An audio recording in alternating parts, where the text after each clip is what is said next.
Changing Lanes, the official podcast of BMW. Hello and welcome to this episode of Changing Lanes, the official podcast of BMW. My name is Sarah. And my name is Jonathan. And today in the podcast, we're diving into one of the biggest booming trends of the recent months, especially for all the car and racing enthusiasts out there. Yes, that's right. The COVID lockdown has made a huge shift in how we live our lives. The new normal, so to say, it's forced us to find creative ways to adapt to the situation. And the internet has helped us come together, albeit virtually, in new and interesting ways. Exactly. And one way that has transformed the motorsports scene is sim racing or simulation racing. Yes, breathtaking duels, spectacular passing maneuvers, taking curves at full throttle, all from the comfort of your own home. How is that even possible? Well, sim racing is virtual car racing. It's when a computer simulation on a PC or games console somewhat realistically simulates racing. All you need is the right software and hardware to get started. Everybody's buzzing about sim racing, so in today's podcast, we've got you covered for all the things you need to have your own sim racing adventures in no time. You know, Jonathan, I remember when I was a kid, one of the highlights was when my parents would take me to those video game arcades. Do you remember those? Yeah. With a stack of quarters. And I can tell you, even as a little girl, I was immediately drawn like a magnet to those racing games, you know, with the seat and the steering, plastic steering wheel. And I mean, listen, back then, the computer graphics were terrible. I mean, it's a joke compared to today's standards. But even with those very simple and primitive kinds of video games graphics, it was so exciting. And, you know, the longer you played, you really did start to feel like you're actually on the racetrack, racing the car and bending into all of those curves. I mean, I love that. It was such a highlight. But nowadays, it's a completely different story. Exactly. I mean, same here. You know, I loved this racing toy that my babysitter would give me because my mom wouldn't let me go to the arcade, wouldn't give me Atari. And everybody was so excited about playing those games. I'm like, I just want to play. So my babysitter, she was really cool. And she brought over this, it was like a hood of a car with a steering wheel and a joystick. And it had the same track, but you could better your time. So I would get really good at bettering the time and leaning into the curves and everything. And I got my best time ever. And I said, just one more round. And I got so into it that I broke the steering wheel off the toy. Oh, no. Oh, no. This is my only access. Oh, dear. Well, listen, in sim racing, the goal is definitely not mindless gaming. It's not even just only for children. In fact, virtual racing can teach players solid driving skills. And also, of course, it's lots of fun. Of course. But not just fun for us casuals. Sim racing is fun for the racing pros who use it as a training tool as well. It's good for practicing consistency and precision. I mean, top drivers shouldn't make mistakes, right? And sim racing helps them in that. Yeah, totally. You know, Jonathan, in episode 23 of our podcast, I had a chance to talk to Beitska Visser. She's a BMW's Motorsport Works driver. She's a real pro. Oh, wow. And she was telling me about how she also uses sim racing to keep her driving skills sharp. Nice. And especially with motor racing on hold because of the coronavirus pandemic, it's really the best way for her to train if she's not able to get out on the racetrack. Yeah, it makes total sense. So, you know, the question on everyone's mind is, what is the best racing game for sim racing? And there's nothing worse than getting all excited about something and rushing out and buying it, only to find out that it's not the best one on the market. I mean, I learned that way, the hard way, when I tore my racing simulator toy to shreds. Well, Jonathan, if you ask sim racers what they think the best racing games for PC or consoles are, the problem is you're going to get a wide range of answers. I mean, every racer has their own personal favorite. Yeah, totally, I'm sure. But really, when it comes down to it, the only question is which simulator and which equipment should you buy? Exactly. And we've got our top 6 suggestions coming up at you right now. So let's start with one that's most often mentioned by racing pros as their best training option, and it is called iRacing. Yeah, iRacing has got an extremely realistic driving experience. The physics of driving, the courses, and the strictly regulated races against other drivers, they're so realistic.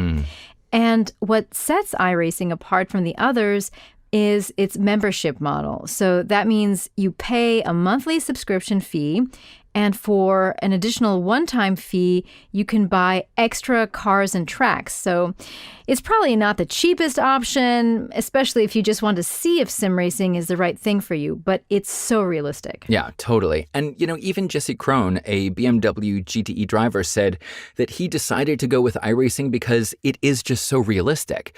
He's been playing it for years, and he really likes the laser-scanned courses where you can see all the reference points and even imperfections in the road. Oh my God, that's amazing. It's so realistic. Well, a good and cheaper alternative to iRacing, at least in the long run, is Assetto Corsa for Windows PC, PlayStation, and Xbox. Now, this simulator also has a realistic driving feel and a large range of driving classes. And actually, the PC version has free mods you can use for a ton of different racing experiences. And GT sports car fans are definitely going to enjoy Assetto Corsa Competizione, which is the newer version of AC. Ooh, you made that sound super nice. Oh, thanks. It wasn't easy. Anyway, Competizione is geared to GT racing and features the BMW M6 GT3 and the M4 GT4. Sounds amazing. All right, so the next racing game on our list is R-Factor 2. R-Factor games and the next-gen R-Factor 2 for Windows PC are also hugely popular with sim pros. This is because they've got some sophisticated car and tire physics packed into the game. No joke. This software is practically perfect at simulating tire tread. Like, the game gives you physically accurate wear on the tires and tire temperatures. Wow. And another great feature is the changing track conditions. So the R-Factor 2 developers collaborated with the BMW, so you can even take the brand new BMW M2 CS out for a spin on the virtual courses. Pretty cool, right? Yeah, totally. And another game to definitely check out is Race Room. Race Room was created by the developers of GTR2 and is the most affordable way to get into sim racing because, Jonathan, the basic version is free. Whoa, nice. I mean, who doesn't like free stuff, right? Right? Yeah, I know I do. And Jonathan, the famous racing series such as DTM, WTCC, or GT Masters are also available as add-on purchases. Now, this driving experience is realistic, but there are no game features that other simulators have, like rain or driving at night. So Race Room is perfect if you're just starting out in sim racing, just to see if it's a good fit for you. Nice. And another one to try out is Automobilista. It doesn't have much to offer in terms of visuals, but it's still worth a try. I mean, the physics aren't as detailed as in R-Factor 2, but both the steering feedback and the changing track conditions are realistic enough. And we've heard that Automobilista 2 will be completely revamped and is set to make its debut soon, so you might want to keep an eye out for that one. And last but not least, and for those who prefer using a game console to race, we've got the Gran Turismo Sport and Forza Motorsport 7. Okay, so if you've got a PS4, then Gran Turismo Sport is for you, but for Xbox One users, the Forza Motorsport 7 is the better option. Both racing simulators have simplified driving physics, which is great for beginners wanting to get a feel for the road. Nice. And also worth a mention is that the Gran Turismo focuses on seasonal online competitions, including official FIA certification, while the Forza Motorsport 7's strong point is its extensive fleet, with over 700 cars to choose from. Yeah, so if you're the indecisive type, just start with something for beginners like Race Room, Automobilista, Gran Turismo Sport, and Forza Motorsport 7. And if you want to hone your sim racing skills like the pros, I'd say just check out iRacing, Assetto Corsa, and R-Factor 2. I mean, who knows? You may virtually race against a pro without even knowing it. That would be very cool. All right, but now the question is, what gaming equipment do I need? PC or console? What about the steering wheel and all those other factors? But don't worry, we've got you covered. Let's start with the main question, PC or console? A question that probably has destroyed quite a few friendships in the past. Jonathan, why don't you take it away? Sure thing, Sarah. So, as hardware goes, it comes down to how much you want to spend, right? The most affordable way to get started in sim racing is to buy a gaming console. PlayStation 4 and Xbox One will run you around $250 and can easily be hooked up to your TV. Hey, you might even have a PlayStation 4 or Xbox One, so you may already be good to go. But that said, the next generation of both consoles are about to come out. Oh, the eternal question. Should you keep what you already have or upgrade? Upgrade. Exactly. And, speaking of upgrading, PC games require a ton of computing power because racing simulations are power hungry, especially when it comes to graphics. So the more realistic the graphics are, the more power your PC needs. That's why it's worth upgrading and investing in the latest graphics card, like the NVIDIA RTX or AMD Radeon RX, and the most recent processor like Intel i7 or AMD Ryzen 7. Good to know. All right, so we have the latest and greatest when it comes to PC or console behind us. Now let's talk about the steering wheel. Yeah. So the main thing you want, of course, is control. And to have the most control over your vehicle, you need a gaming racing wheel for PC or console, and also pedals. And this, of course, makes the game as realistic as possible. Yes, and I don't know about you, but using a keyboard or a gamepad it just doesn't feel like the same thing as with a steering wheel in your hand and your foot on the pedals. Oh, no, not at all. And something that could also be a deciding factor for our podcast listeners is when you buy a steering wheel, you'll feel the force feedback. That means internal electric motors vary the amount of resistance you feel on the gaming steering wheel depending on the course you're driving. Exactly. Now, if you're just getting started in sim racing, you don't have to break the bank buying all of this equipment. I mean, the Logitech G29 or G920 is great for beginners. It's actually good enough to win, and it's also the cheapest wheel that gets the job done. And if you have a desk at home, you can attach the wheel to it. And a lot of people already are using laptops or PCs when running the simulation, so you can too. Yeah, sounds like a great first step.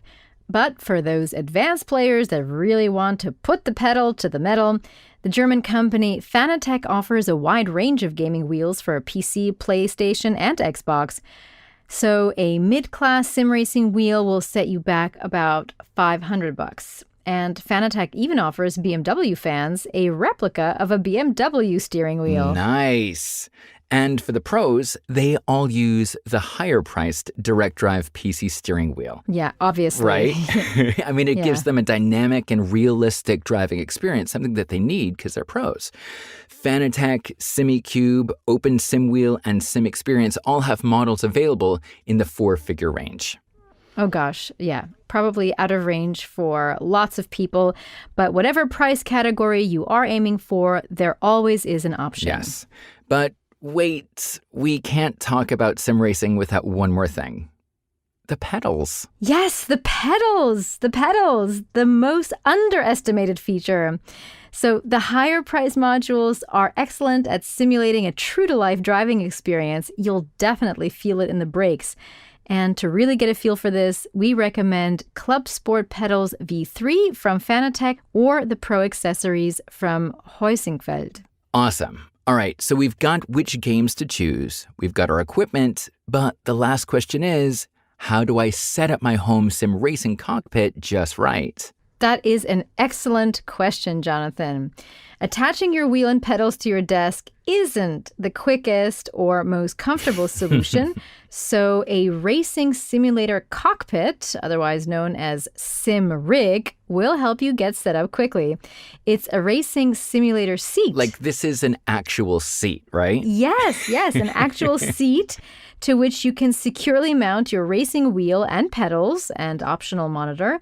Playseat and SimLab both offer practical all-in-one solutions made of metal and even Formula One grade simulators. Wow. A friend of mine is using the Playseat Challenge, which can be folded down and can easily be stored if you don't need it. It's a pretty cool solution if your apartment isn't big enough for a full-blown rig room. Wow. Sounds great. But for those who aren't there yet in their sim racing journey, the beginner level can be just as thrilling.